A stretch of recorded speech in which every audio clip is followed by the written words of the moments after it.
Dari B mana? Silakan.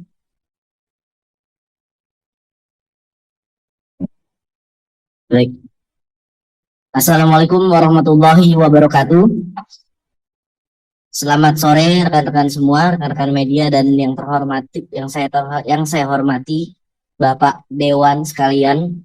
Terima kasih atas kesempatan dan waktunya sudah mau menyediakan waktu untuk berdialog dengan kami bersama kita semua di tengah krisis dan permasalahan yang belakangan ini terjadi. Hidup mahasiswa, hidup rakyat Indonesia. Saya Jun Colin, perwakilan dari keluarga besar mahasiswa Trisakti.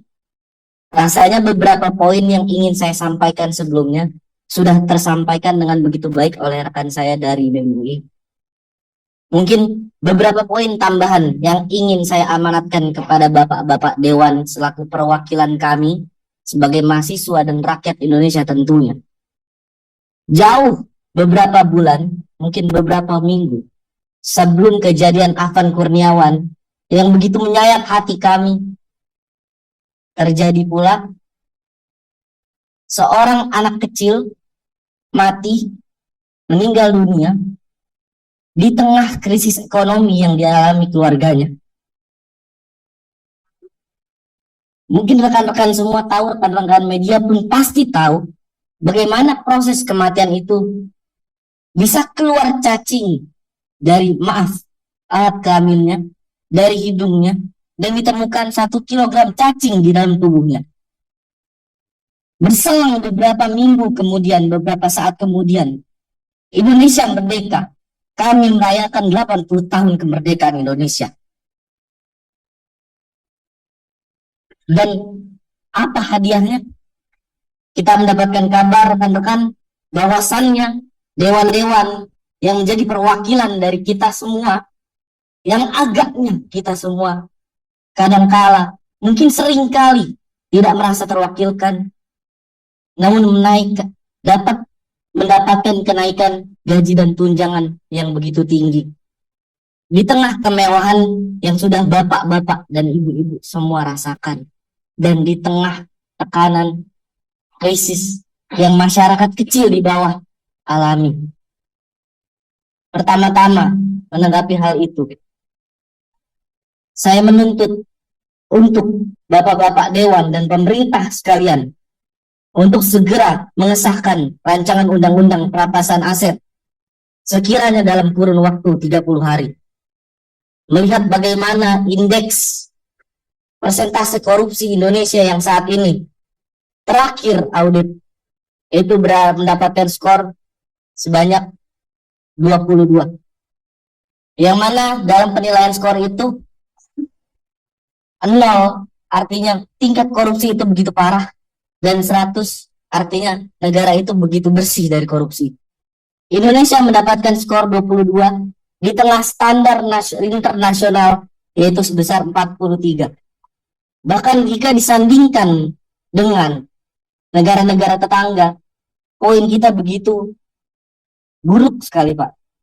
Oleh karena itu, saya menuntut bapak-bapak yang terhormat untuk dapat mewakilkan suara-suara kami untuk dapat mempercepat rancangan undang-undang perampasan aset.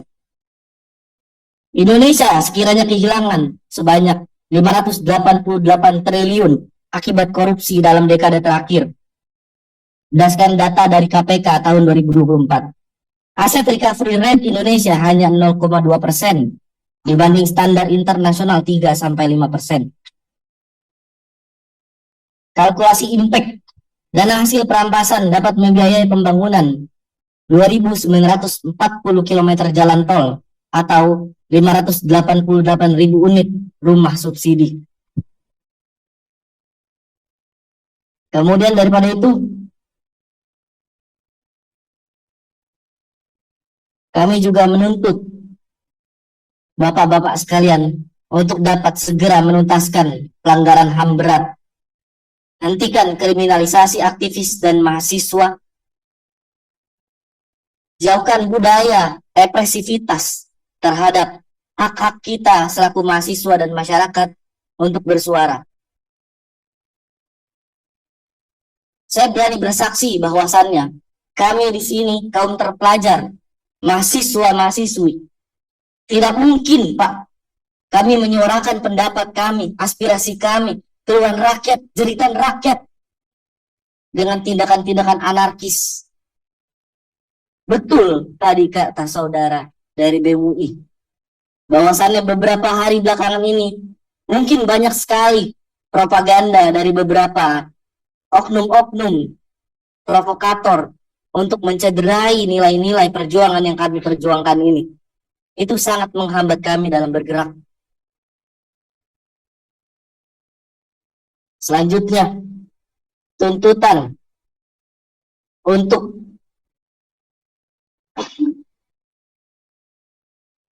yang belakangan ini marak di sosial media.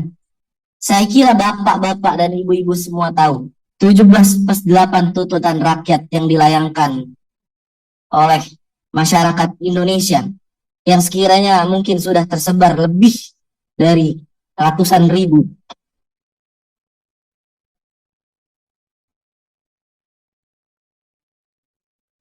Yang pertama untuk Presiden Republik Indonesia, merevisi kebijakan fiskal pro rakyat. Yang kedua, audit menyeluruh BUMN yang merugi. Yang ketiga, moratorium kenaikan tarif listrik, air, dan BBM. Lalu untuk Dewan Perwakilan Rakyat Republik Indonesia, pembatalan kenaikan tunjangan dan gaji anggota DPR, pengesahan RUU perampasan aset dan RUU pelindungan data pribadi, dan audit kinerja integritas seluruh anggota DPR. Berkaitan juga dengan hal yang tadi saya sampaikan sebelumnya. Jika kita bandingkan remunerasi anggota parlemen dari negara-negara tetangga dan Indonesia take home pay yang bapak-bapak sekalian dapatkan kurang lebih berkisar sebanyak 8.000 US dollar. Jika dibandingkan dengan rata-rata upah minimum rakyat, itu rasionya 40/1, Pak. Dan berdasarkan produktivitas legislasi, hanya ada 12 undang-undang yang tercipta dalam setahun. Jika kita komparasi dengan negara-negara tetangga seperti Malaysia, Thailand, Singapura, dan Korea Selatan, Malaysia rasionya hanya 8/1, Thailand 6/1, Singapura 12/1, Korea Selatan 4/1. Bagaimana bisa negara berkembang yang rakyatnya begitu menderita ini gaji DPR-nya 40/1 rasionya? Saya rasa itu benar-benar harus digarisbawahi dan harus ditinjau ulang, Pak. Yang ketiga, yang selanjutnya, berdasarkan latar belakang saya di sektor transportasi dan logistik, saya menuntut untuk modernisasi logistik. Sebanyak 828 terminal logistik modern, yaitu 1 miliar per unit, sistem tracking digital untuk 100.000 truk nasional, cold storage network di 414 kabupaten atau kota, dan berikan subsidi transportasi publik, subsidi tarif 50% untuk 166 juta perjalanan per tahun, mengingat Indonesia dengan kapasitas penduduk yang begitu besar. Gratis transportasi untuk 8,28 juta keluarga miskin per tahun, dan program Kartu Jakartawan Nasional untuk 41,4 juta pengguna.